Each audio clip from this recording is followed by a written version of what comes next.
নমস্কার, master within বেঙ্গলির পরিবেশনায় আপনারা শুনছেন শ্রদ্ধেয় শ্রী দেবী প্রসাদ মুখোপাধ্যায় রচিত বিবাহ পরিচয় পরবর্তী অংশ। বিবাহিত জীবনে স্বাস্থ্যকে সুন্দর ও অক্ষুণ্ণ রাখতে হলে আর একটা দেখার বিষয় হলো বয়স। পুরুষ বয়সে সব সময় নারী থেকে বড় হবে। যে বয়সে সংসার সম্বন্ধে পুরুষের অভিজ্ঞতা পরিপক্কতা লাভ করে, নারীর পরিপক্কতা আসে তার থেকে অনেক আগের বয়সে। নারী রজস্বলা হলেই সন্তান ধারণের যোগ্য হয়। সন্তান ধারণ করে মা হলেই তার মধ্যে গৃহিণী ভাবের সঞ্চার হয়, আর তখনই সংসার সম্পর্কে তার চিন্তা ও বোধ পরিস্ফুট হয়ে ওঠে। এটা প্রকৃতির নিয়ম। আবার পুরুষের বেলায় এই বোধ আসতে সময় লাগে, বিশেষ ক্ষেত্র ব্যতি রেখে 25 থেকে 28 বৎসর। তাই ধর্মশাস্ত্রকারগণ আমাদের দেশের জন্য বিধান দিয়েছেন 12 বছরের মেয়ের সাথে 28 বা 30 বছরের ছেলের বিয়ে হওয়া উচিত। স্বামী স্ত্রীর মধ্যে অন্তত 10 থেকে 12 বছরের পার্থক্য থাকা সবাই অনুমোদন করেছেন।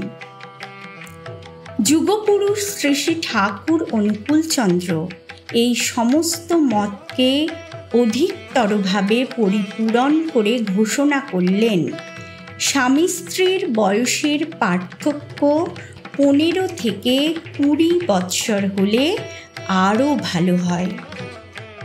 কারণস্বরূপ তিনি ব্যক্ত করলেন, যৌবনের শেষে পুরুষ যখন আর বৃদ্ধির দিকে চলে না, তার ক্ষয়ের ধাপ শুরু হয়, তখন নারীর যৌবনের উচ্ছল জীবনী শক্তি পুরুষের মধ্যে সঞ্চারিত হয়ে তার ক্ষয়ের দিকটা রুদ্ধ করে।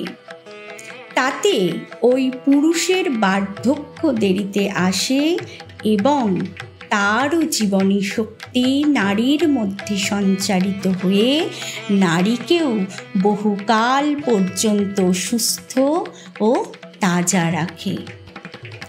এইভাবে উভয়েই সুস্থ দেহ ও মন নিয়ে উদ্বর্ধনার পথে চলতে পারে। শ্রী শ্রী ঠাকুর আরও বলেছেন, পুরুষের যে বয়সে প্রজনন ক্ষমতা দেখা দেয়, কমপক্ষে অতখানি বয়সের পার্থক্য স্বামী স্ত্রীর মধ্যে থাকা একান্ত দরকার। এরপরে বিবাহে যে বিষয়টি দেখতে হবে তা হলো পাত্র পাত্রী উভয়েরই স্বভাব কেমন। স্বভাব মানে সত্তাগতভাবে সে কেমন হয়ে আছে। এখানে একটা কথা বিশেষভাবে মনে রাখতে হবে যে আমরা বিয়ের ব্যাপারে অনেক বিষয় পর্যালোচনা করি, কিন্তু এই স্বভাব বিচারের ক্ষেত্রে আমরা সাধারণত একেবারেই উদাসীন থাকি। এদিকটাতে নজর মোটেই দিই না। এমনকি এটা যে একটা বিচার্য বিষয় তাও জানি না।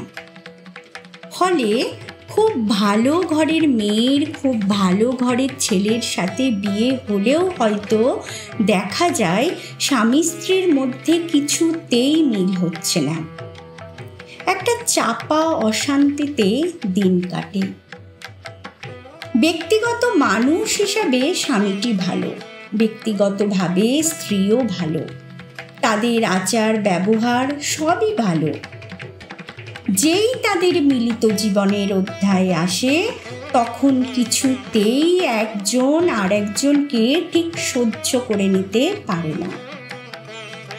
সোজা কথায় একে বলা যায় জোড়া মেলেনি। একজন হয়তো চটপটে স্বভাবের, অপরজন খুব ধীর আলসে প্রকৃতির। একজন হয়তো প্রাচীনপন্থী রক্ষণশীল, অপরজন উগ্র আধুনিক ভাবাপন্ন।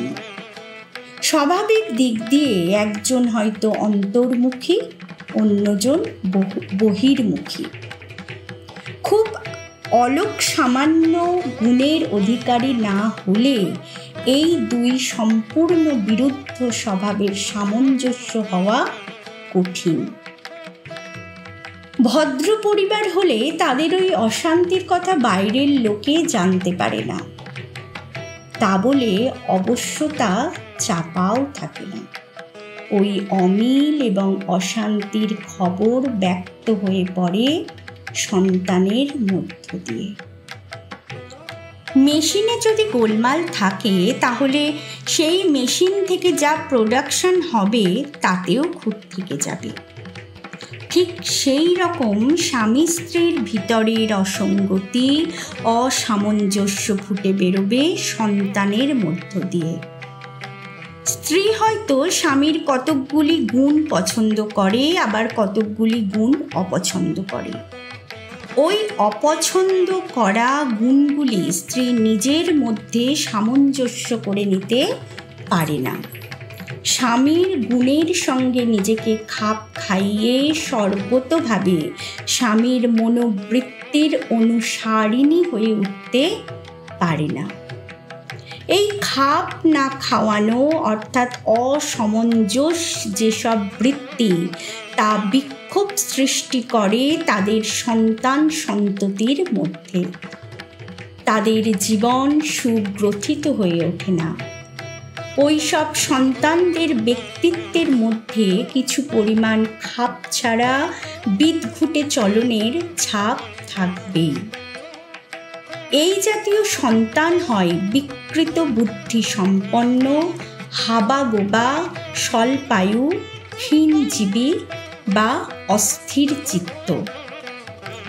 আবার অনেক ছেলে মেয়ে দায়িত্বশীল হয় না, কাজে ভুল করে, ঢিমে চলন সম্পন্ন হয়, কথা বুঝে বলতে পারে না। এ সব কিছুরই কারণ পিতা মাতার মধ্যেকার অসঙ্গতি। এমনকি যে স্ত্রী সর্বতোভাবে স্বামীর মনোবৃত্তি অনুসারিণী নয়, স্বামীর কোনো কোনো গুণের প্রতি দ্বেষ পোষণ করে, কোনো কোনো গুণে অসন্তুষ্ট, তার মেয়েদের পক্ষেও বিবাহিত জীবনে সর্বতোভাবে স্বামী অনুরক্তা হয়ে ওঠা কষ্টসাধ্য। এক দম্পতির জীবনের অসঙ্গতি এইভাবে পুরুষানুক্রমে সঞ্চারিত হয়ে চলতে থাকে দুঃসাধ্য রোগের মতো।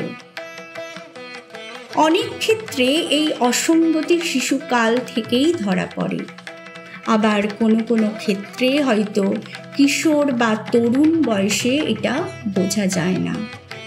তাই মনে হতে পারে এই সূত্র সব জায়গায় খাটে না, কিন্তু অল্প বয়সে না হলেও উপযুক্ত বয়সকালে বিশেষ বিশেষ ঘটনার পরিপ্রেক্ষিতে ওই অসঙ্গতি ফুটে বেরোবেই। এক আর একে যেমন দুই হয়, তেমনি এই নিয়মেরও কখনো ব্যতিক্রম হয় না। একটু নজর করে দেখলে খুব স্পষ্টভাবেই এটা বোঝা যায়।